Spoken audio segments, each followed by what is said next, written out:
बिस्मिल्लाहिर्रहमानिर्रहीम। दोस्तों अस्सलाम वालेकुम। आज की इस वीडियो में हम पीचट्री अकाउंटिंग सॉफ्टवेयर का lesson number 4 customer part first discuss करेंगे।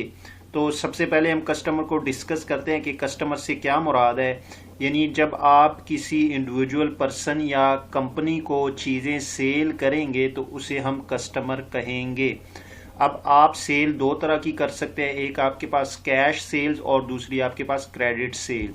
जब आप चीज़ें सेल करते वक्त पेमेंट रिसीव करते हैं तो उसे हम कैश सेल्स कहते हैं, और अगर आप चीज़ें सेल करते हैं और आपको आपका कस्टमर पेमेंट फ्यूचर में देगा या कुछ दिनों बाद देगा तो उसे हम क्रेडिट सेल्स कहते हैं। अब आप पीच ट्री में अपने कस्टमर का रिकॉर्ड कैसे मेंटेन करेंगे, तो इसके लिए आप सबसे पहले ये मेंटेन मेन्यू बार में जाएंगे और यहाँ से आपके पास सबसे ऊपर कस्टमर या प्रोस्पेक्टस, इस पे आप क्लिक करेंगे तो आपके पास ये कस्टमर की विंडो ओपन हो जाएगी। अब बेसिकली आप इस विंडो में कस्टमर की जितनी बेसिक इंफॉर्मेशन होगी वो सबसे पहले एंटर करेंगे।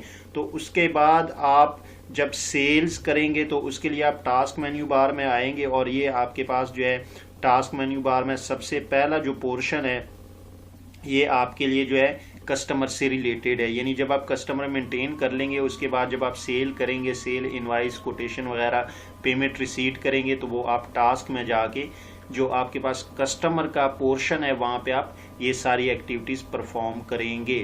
तो नेक्स्ट वीडियो में हम ये कस्टमर की विंडो जो है इसको डिस्कस करेंगे डिटेल में।